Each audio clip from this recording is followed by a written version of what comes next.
पाकिस्तान की जो विक्ट्री है साउथ अफ्रीका के अगेंस्ट या श्रीलंका के अगेंस्ट वाला मैच आप देखें, ये सेटिस्फैक्ट्री नहीं है। इसमें बहुत सारी गलतियां हैं, बहुत सी बेहतरी की ज़रूरत है। सबसे बड़ी बात यह है कि साउथ अफ्रीका की जो T20 फॉर्मेट में भी और वनडे फॉर्मेट में भी जो टीम खेली है वो उनकी भी टीम थी। और आपके सारे वही लड़के, बाबर है, रिजवान है, फ़खर है, साइम है, नसीम है, हारिस है, शाहीन है, आपकी पूरी फुल स्ट्रेंथ टीम खेल रही थी। लेकिन दुनिया में कहीं भी ऐसा नहीं होता। जब आपने अपनी टीम बनानी होती है, अपनी टीम को आईसीसी के इवेंट्स के मुकाबलों के लिए तैयार करना होता है, वर्ल्ड कप के लिए तैयार करना होता है, तो उसमें ऐसा होता है कि जब दूसरी टीम अपनी बी टीम को भेज रही है, साउथ अफ्रीका ने अपनी बी टीम को भेजा या न्यूजीलैंड ने आज से 1 साल पहले जो अपनी सी टीम भेजी थी, उस वक्त पाकिस्तान को भी चाहिए था कि भाई आप अपने यंगस्टर्स को ट्राई करें। इधर क्या हो रहा है, जिधर वही बाबर खेल रहा है, वही रिजवान खेल रहा है, वही फ़खर खेल रहा है, वही शाहीन ले दे के वही जो है वो चले हुए कारतूस जिनसे पिछले 5-6 इवेंट्स में कुछ निकल कर नहीं आया, उनको फिर से चांस दिया जा रहा है कि जी ये अब अच्छा करेंगे, अब ये सीख रहे हैं। पता नहीं किस किस तरह की बातें ये लोग कर लेते हैं। और अभी भी जो आज श्रीलंका वाला मैच हुआ, आप देखें कि 300 रन करने के बावजूद और आई थिंक 150 पर 4 आउट करने के बावजूद ये मैच आखिरी ओवर तक चला गया ना भाई। ठीक है, अभी आप इमेजिन करें कि असरंगा अगर खड़ा होता आखिरी ओवर में, या असरंगा के साथ अगर कोई और अच्छा ऑलराउंडर होता, तो क्या पाकिस्तान ये मैच जीत सकता था? हुसैन तलत की बॉलिंग पे उसको तो माइस निशाना मार रहा था। तो कहने की बात यह है कि भाई ये जो आ, आपके लोग हैं ना, नसीम हो गया, हारिस रऊफ हो गया, ठीक है, ये जब जब अच्छी टीम्स के अगेंस्ट खेलेंगे इनको पिटाई लगेगी। ठीक है, आज श्रीलंका के 4 बैट्समैन आउट थे, उसके बावजूद नीचे से जो है वो एक दो बैट्समैन उनके खड़े हो गए, वो मैच को इतना करीब ले आए। तो आप इस बात का अंदाजा लगाएं कि जब New Zealand, south Africa, Australia, India, ये बड़ी टीम्स इनके अगेंस्ट खेल रही होंगी अपनी फुल स्ट्रेंथ के साथ, तब ये लोग क्या करेंगे? इन लोगों को मैं पिछले 3-4 साल से देख रहा हूँ, ये बाबर, रिजवान, नसीम, हारिस, ये क्या करते हैं जी, बी टीम्स के अगेंस्ट खेलते हैं, जैसा ये लोग साउथ अफ्रीका के अगेंस्ट खेले और अभी श्रीलंका के अगेंस्ट भी खेल रहे हैं। इन छोटी टीमों के अगेंस्ट खेल के ये लोग अपने नंबर्स को बेहतर करते हैं, आवाम की आंखों में धूल झोंकते हैं कि जी देखिए हम बड़ी फॉर्म में, हम ये कर रहे हैं, हम वो कर रहे हैं। जब आईसीसी इवेंट में बड़ी टीम आती है, तो उस वक्त एक्चुअली होता ये है कि इनकी स्किल्स एक्सपोज हो जाती हैं, क्योंकि ये छोटे बॉलर, सॉरी, छोटे बैट्समैन को बॉलिंग कर करके उनके आदी हुए हुए होते हैं। तो जब अच्छा बैट्समैन आता है, स्किलफुल बैट्समैन आता है, तो ये एक्सपोज हो जाते हैं, इनको मार रखती है। 10 ओवर में 80-80 रन, 90-90 रन खाए हारिस रऊफ ने 2023 के वर्ल्ड कप में, और यही हाल था नसीम का भी। उस वक्त ये क्या कहते हैं कि जी देखिए हमारे बॉलर आउट ऑफ फॉर्म हो गए। और same goes with Babar and Rizwan. और जहाँ तक आज तक आप बताएं कि किसी आईसीसी के इवेंट में बाबर आजम ने या रिजवान ने आपको अपनी परफॉर्मेंस से जितवाया हो? कोई एक मैच याद दिलवा दें, 2021 वाला मैच छोड़ के, इंडिया वाला, उसमें वही ड्यू का रोल था। मैं बहुत बार पहले बात कर चुका हूँ। ठीक है, उनकी परफॉर्मेंस थी, उनको प्रेज करते हैं, लेकिन बात यह है कि आप 2016 से खेल रहे हो, 10 साल में आपके पास बताने के लिए सिर्फ एक मैच है यार। किस तरह के वर्ल्ड क्लास हो आप? तो बात वही है कि भाई ये लोग, इनके पास सिर्फ और सिर्फ एक ही स्किल है, आवाम की आंख में धूल किस तरह झोंकनी है, छोटी टीमों पर किस तरह से रन बनाने हैं, और जैसी बड़ी टीम आए तो किस तरह बहाना बनाना है कि जी हम आउट ऑफ फॉर्म है, पिच मुश्किल है, ये वो है। पिछले 2 साल में आपने एक बात सुनी होगी कि जी जब हम बॉलिंग करते हैं तो पिच आसान हो जाती है, जब हम बैटिंग करते हैं, करने आते हैं तो पिच मुश्किल हो जाती है। इस तरह की कोई बात वर्ल्ड क्रिकेट में नहीं होती, इस तरह की बातें कोई नहीं करता। ये सिर्फ इन लोगों ने एक बहाना तलाश किया हुआ है अपनी आवाम को फुद्दू लगाने का, बेवकूफ़ बनाने का। और बेशक ये लोग आज मैच जीत गए हैं, साउथ अफ्रीका से ये लोग सीरीज जीत गए हैं, ठीक है, तारीफ बनती है, अच्छी परफॉर्मेंसेज हैं इसके अंदर। लेकिन मेरा मसला फिर भी वही है कि कोई भी मुल्क अपनी टीम को तैयार किस वजह से करता है? कि तुम लोग हमें परफॉर्मेंस दो आईसीसी के इवेंट के अंदर, उधर ये लोग फिर बकरी हो जाएंगे। तो बहरहाल जी, आज के मैच में पाकिस्तान ने टॉस जीत के पहले फैसला किया बैटिंग का। वही फ्लॉप शो फ़खर का फिर से कंटिन्यू। ठीक है, फ़खर जमान बड़े प्लेयर्स हैं, उन फ़खर जमान बड़े प्लेयर हैं, उनकी परफॉर्मेंसेज हैं पाकिस्तान के लिए पास में। लेकिन ये जो उनका फेस चल रहा है, स्पेशली आप देखें चैंपियंस ट्रॉफी के बाद वाला, उसमें फ़खर जमान जो हैं वो उस तरह से उनके रिफ्लेक्सेस काम करते हुए नजर नहीं आ रहे। आज वाला मैच भी आपने देखा, वो जो है फंस रहे थे विकेट के ऊपर। और इससे पहले जो साउथ अफ्रीका वाली सीरीज थी उसमें भी आपने देखा कि फ़खर जो हैं वो अप टू दी मार्क नज़र नहीं आ रहे।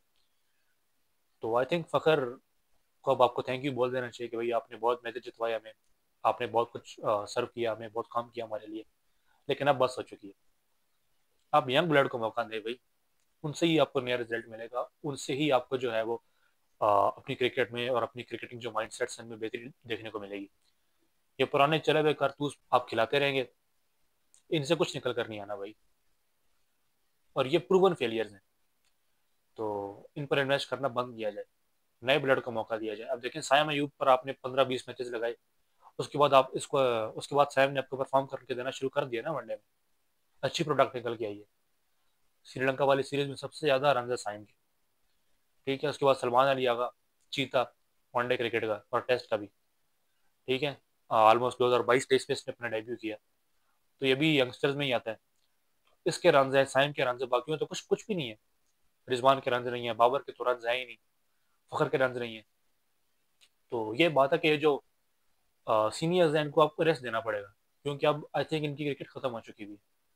इसी तरह आपने देखा बाबर साहब, इज्जत माब जनाब, यार मैं बड़ा हैरान हुआ जब तीसरे T20 मैच में साउथ अफ्रीका के अगेंस्ट बाबर ने 50 कर दिया, तो वो तूफान ने बदतमीजी बरपा हुआ सोशल मीडिया के ऊपर, यार he is back in form, वो ऐसे है वो वैसे है। और उससे भी बड़ी बात कि बाबर आजम साहब ने खुद अपने ट्विटर हैंडल से ट्वीट कर दिया कि मैं फॉर्म में वापस आ गया हूँ, it was a long wait, ये वो, अब ये हो जाएगा, अब वो हो जाएगा, सन इज ब्राइट।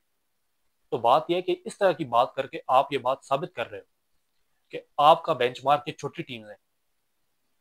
ठीक है, मुझे बताएं ना कि जिन बॉलर्स पर आपने 50 मारा साउथ अफ्रीका वाली T20 सीरीज में, उन बॉलर्स को साउथ अफ्रीका के अंदर भी कोई जानता है भाई, जिन पर 50 मार के आप खुश हो रहे थे?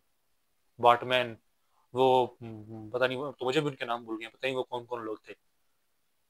ठीक है, तो भाई यही वो बात, देखिए मेरी बात फिर से साबित हो रही है कि ये बच्चों को मार के खुश होते हैं, छोटे बॉलर्स को, छोटी टीमों को मार के ये अपने रन बनाते हैं, अवाम को फुद्दू लगाते हैं, बेवकूफ बनाते हैं कि देखिए हमने ये कर दिया वो कर दिया।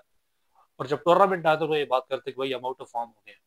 कुछ भी नहीं, they have lack of skills. और इसके बावजूद आपने देखा होगा कि भाई वनडे सीरीज के अंदर इंक्लूड किया गया हसीबुल्ला खान को, फैसल अकरम को। 3 मैचेस आप देख लें साउथ अफ्रीका वाले, और चौथा मैच आज वाला देख लें, इन दोनों बच्चों में से किसी एक को भी चांस मिला? नहीं। हसन नवाज एक यंगस्टर था जो ऑलमोस्ट 5-6 महीने पहले पाकिस्तान की टीम में आया, उसको ओपनिंग से जनाब फेंका चौथे नंबर पे, चौथे से छठे पे, और छठे से टीम से ही बाहर। चल, इन लोगों का प्रॉपर एजेंडा है कि किसी हमारे सर्कल से बाहर से कोई लड़ना टीम के अंदर ना आ जाए, ये किसी को बनने नहीं दे। हसन नवाज ड्रॉप हो गया ना, अब वो इतनी आसानी से वापस नहीं आएगा, और जो मर्जी करता है। अभी शाहीन ने बेशक बोल दिया कि भाई वो उसके बच्चा पैदा हुआ है तो वो उधर चला गया, ये है वो है, टीम से ड्रॉप नहीं हुआ, फ्यूचर है। कुछ भी नहीं, यही लोग खेलते रहेंगे, यही लानते पाकिस्तान की टीम के ऊपर, पाकिस्तान के अवाम के ऊपर बरसती रहेंगी। कोई उनको पूछने वाला नहीं है, कोई जो है वो इनकी अकाउंटेबिलिटी करने वाला नहीं है। जो हमारे चीफ सेलेक्टर हैं आकिब जावेद साहब, वो भी घुमाव फिरा कर आपको जो है वो लौरी बच्चे दिखा रहे हैं, कभी सलमान मिर्जा, कभी शाहीन, कभी हारिस रऊफ, कभी जानदान खान, यही चल रहा है बस। ठीक है, तो टैलेंट के लिए कोई जगह नहीं है जी। और अभी भी आई डोंट थिंक सो कि फैसल अकरम को या सीबुल्ला खान को आगे किसी सीरीज में चांस मिलेगा, ये उनको बेंच पर बिठाए बिठाए के बूढ़ा कर देंगे। And specially last but not the least, Mohammad Wasim junior. यार ये बंदा आई थिंक 2020 से ट्रैवल कर रहा है पाकिस्तान के साथ, और 2020 से बेचारा 5 साल हो गया ये बेंच को ही गर्म कर रहा है। ठीक है, अब देखें 2023 के वर्ल्ड कप में पाकिस्तान के जो मेन 3 बॉलर थे, हारिस, नसीम और शाहीन, और चौथा बॉलर जो आपका बेंच पे बैठा हुआ था वसीम जूनियर।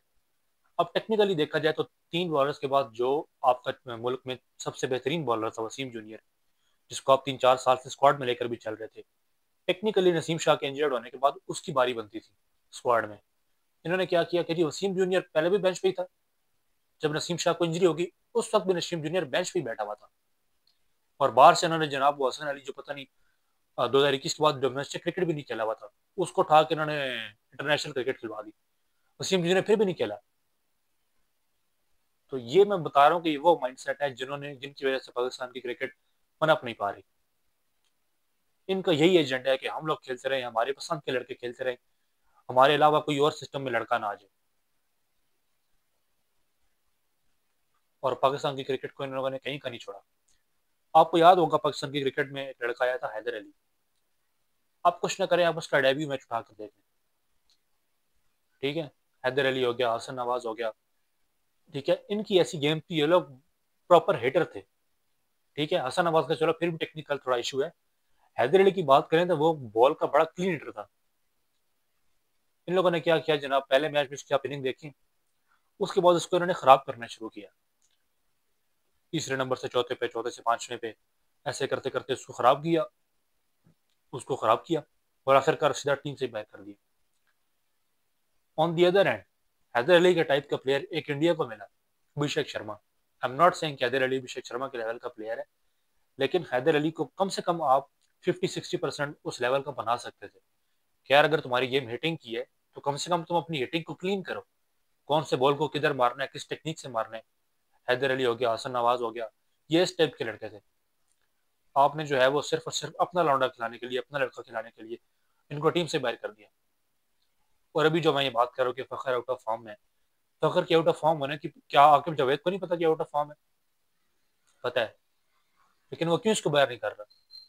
वो जो लड़का है जिसने T20 में मारा है बुमराह को, फरहान, उसको ले आओ ना वनडे में, वो तो प्लेयर ही वनडे का है बेसिकली। ठीक है, इन्होंने फखर फरहान को T20 में इस नीयत से डाला था कि भाई क्योंकि ये बेसिकली वनडे का प्लेयर है, तो T20 में हम इस पर थोड़ा प्रेशर डालेंगे कि भाई स्ट्राइक रेट तेरा ये वो कम है, इसकी टेक्निक ठीक नहीं है, इसको भी बाहर कर देंगे।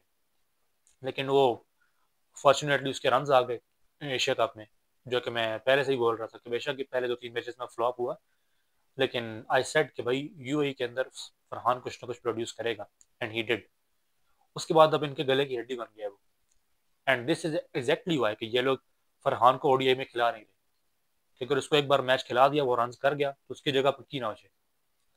ठीक है, तो ये वो सिस्टम चल रहा है जिसकी वजह से ये लोग जो आउट ऑफ फॉर्म फखर है उसको भी खिलाए जा रहे हैं, कि अगर फखर की जगह कोई रिप्लेस हो भी तो हमारा लड़का रिप्लेस हो, अब्दुल्ला शफीक रिप्लेस हो जाए या मामूला रिप्लेस हो जाए, ये इनकी सेटिंग होती है। तो बहरहाल जी, आ, पहला वनडे मैच जीत गया पाकिस्तान। और इस पूरे मैच के अंदर अगर कोई आप मेरी पूरी वीडियो उठा के देख लें, मैच भी उठा के देख लें, तारीफ के लायक अगर कोई चीज़ है तो that is only Salman Ali आगा।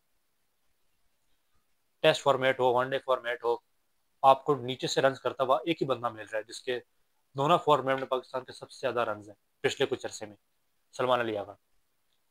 और वनडे को फॉर्मेट में आई थिंक जो अभी रिसेंटली पाकिस्तान ने 300 से ऊपर कुछ चेजेस किए हैं अगेंस्ट साउथ अफ्रीका, एक साउथ अफ्रीका के अंदर और एक पाकिस्तान के अंदर, उसमें सलमान अली आगा का कलीदी किरदार है। और ये भी जो 2-3 मैचेस हैं, साउथ अफ्रीका वाले भी और आज वाला भी, इसमें भी रन आगा कहीं है भाई। बाकी मेरा किंग, मेरा रिजवान, मेरा फखर, मेरा वर्ल्ड क्लास, उन किसी से भी कुछ नहीं हुआ। ठीक है, तो पाकिस्तान क्रिकेट का सोल्यूशन यंग ब्लड है भाई। इन पुराने बुड्ढों बाबों से जान छुड़ाओ जिनकी नाड़ियों में दम, ना टांगों में दम, ना टैलेंट, ना स्किल, ना फॉर्म, कुछ भी नहीं।